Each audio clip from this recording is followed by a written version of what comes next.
నిరుద్యోగ సమస్యను పరిష్కరించాలంటే ప్రభుత్వం మీద వాళ్ళకు విశ్వాసం నమ్మకం ఉండాలి.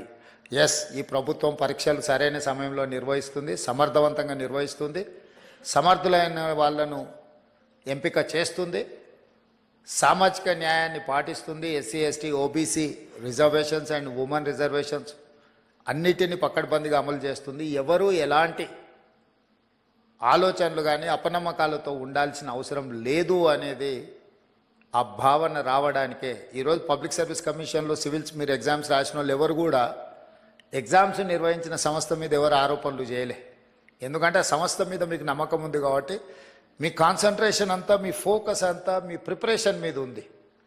కానీ దురదృష్టవశాత్తు తెలంగాణలో గత 10 సంవత్సరాలలో ప్రతిసారి విద్యార్థులు పరీక్షలకు ప్రిపేర్ అయ్యేదానికంటే నిర్వహిస్తున్న సమస్య మీద కొట్లాడడానికి, ప్రభుత్వం మీద ఆరోపణలు చేయడానికే చాలా సమయం వాళ్ళది అందులో పోతుంది. అందుకే నా సూచన, మనం నిర్వహణ చేసేటప్పుడు చాలా బాధ్యతాయుతంగా వ్యవహరించాలని మా మంత్రివర్గ సహచరులతో చర్చించి ఒక పకడ్బందీ ప్రణాళికతోని ఈరోజు తెలంగాణ రాష్ట్రంలో గ్రూప్ 1 కావచ్చు, లేకపోతే పారామెడికల్ కావచ్చు, పోలీస్ కావచ్చు, గ్రూప్ 2 కావచ్చు, గ్రూప్ 3 కావచ్చు, డిఎస్సి కావచ్చు, టెట్ కావచ్చు, ఏ పరీక్షలైనా ఖచ్చితంగా సరైన సమయంలో సరైన విధంగా సమర్థవంతంగా నిర్వహించాలని ఒక నిర్ణయం తీసుకుంది. దాంతో ఒక 30 లక్షల మంది నిరుద్యోగ యువకులకు ఒక నమ్మకం, విశ్వాసం వస్తుంది. ఒకవేళ పరీక్షలో ఉద్యోగం రాకపోతే ప్రైవేట్ సెక్టర్లో వాళ్ళ భవిష్యత్తును ఎత్తుక్కునే అవకాశం ఉంటుంది. నిర్వహించకపోవడం వల్ల, ఆలస్యం చేయడం వల్ల ఈ పరీక్షలు రాయాలన్న ఆలోచనతో లైఫ్లో అత్యంత విలువైన కాలాన్ని వాళ్ళు కోల్పోతున్నారు.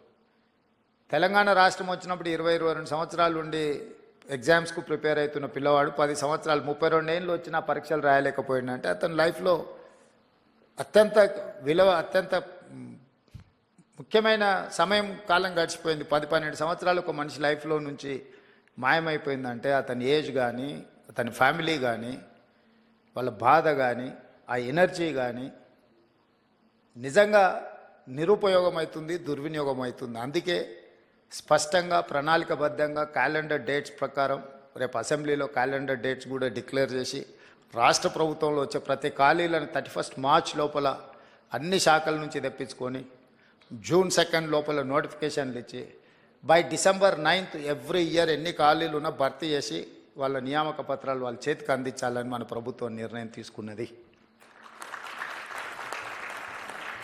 ఈరోజు మిమ్మల్ని ఇక్కడికి పిలిచి మేమందరం కంప్లీట్ మంత్రివర్గం, మామూలుగా మా బలరాం నాయక్, సింగరేణి అధికారులను బట్టి విక్రమార్క గారు చెప్పి వాళ్ళ ఆఫీస్లో కూడా మిమ్మల్ని పిలిచి చెక్లు ఇచ్చి పంపించి ఉండొచ్చు. కానీ మెకానికల్గా మేము ఆ జాబ్ చేయదలుచుకోలే. This is personal attachment. We wanted to encourage our students, we wanted to encourage our kids. Why? Because we have depended on youth. So మిమ్మల్ని అందరినీ ప్రత్యక్షంగా ఇక్కడికి పిలిపించి మిమ్మల్ని కలిసి మేము ఇచ్చే ఈ టోకెన్ మీ అవసరాలను పూర్తిగా తీరుస్తుందని నేను చెప్పను. కాకపోతే మీకు ఒక నమ్మకం కలుగుతుంది, ఎస్ తెలంగాణ ప్రభుత్వం మాతో ఉంది, మమ్మల్ని గుర్తించింది. మిమ్మల్ని గుర్తించడం ద్వారా లక్షలాది మా విద్యార్థులకు ఒక సందేశాన్ని పంపదలుచుకున్నది మా ప్రభుత్వం. ఎస్, మీరు కష్టపడితే ఈ ప్రభుత్వం మిమ్మల్ని పిలిచి పర్సనల్గా కలుస్తుంది, మిమ్మల్ని అభినందిస్తుంది, మీ భుజం తడుతుంది అని ఒక సందేశాన్ని ఇవ్వడం కోసం రాష్ట్ర ప్రభుత్వం మంత్రివర్గం అంతా కదిలొచ్చి, ఇదే మంత్రివర్గ సమావేశం కాదు, మీ స్టూడెంట్స్కి ఇచ్చే చిన్న ఏమంటారు గెస్ట్.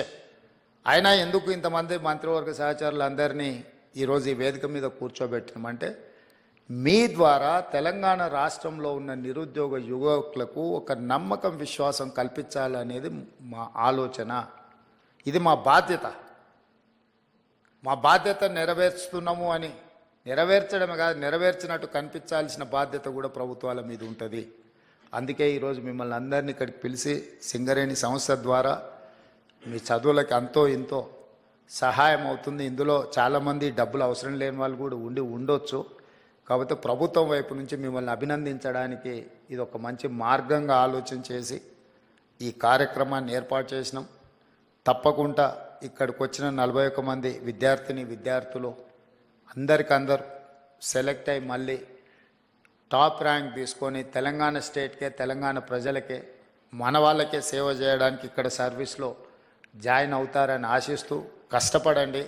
మీరందరు సిస్టంలో ఉంటే మన వాళ్ళు ఎంతసేపు నా స్టేట్ లెవెల్ ఎగ్జామ్స్కే ప్రిపేర్ అయ్యేది మన మైండ్ సెట్లో అది ఒక మెంటల్ బ్లాక్ ఉంది మన స్టూడెంట్స్కి. మీరు బీహార్ రాష్ట్రాన్ని తీసుకోండి, రాజస్థాన్ తీసుకోండి, ఆల్ ఓవర్ ఇండియాలో సివిల్ సర్వీసెస్లో వాళ్ళు ఉన్నంతమంది ఆఫీసర్లు ఎవరు ఉండరు. మరి మోస్ట్ బ్యాక్వర్డ్ స్టేట్ అంటారు బీహార్.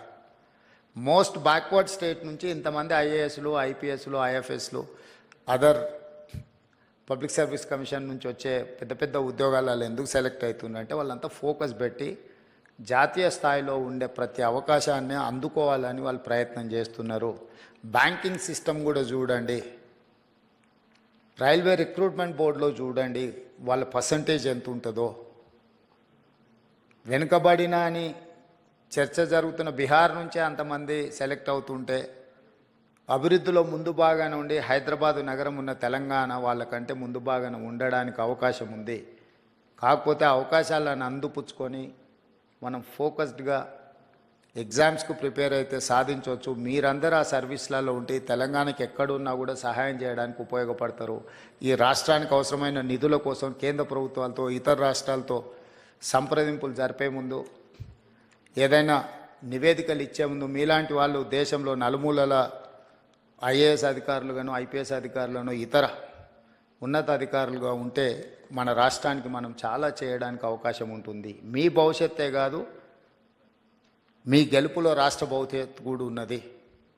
మీరందరూ సెలెక్ట్ కావాలని మనస్ఫూర్తిగా మిమ్మల్ని అభినందిస్తూ ఇంత మంచి కార్యక్రమాన్ని ఏర్పాటు చేసిన సింగరేణి సంస్థలకు, ఈ కార్యక్రమంలో పాల్గొన్న మా మంత్రివర్గ సహచరులకు, పార్లమెంట్ సభ్యులకు, శాసనమండలి సభ్యులకు, ముఖ్యంగా సింగరేణి ప్రాంత శాసనసభ్యులు అందరికీ, మా చీఫ్ సెక్రటరీ గారికి, మా అధికారులందరికీ కూడా మనస్ఫూర్తిగా అభినందనలు, ధన్యవాదాలు తెలియజేస్తూ సెలవు తీసుకుంటున్నాం మిత్రులారా. Thank you sir. Please subscribe Telugu Politics.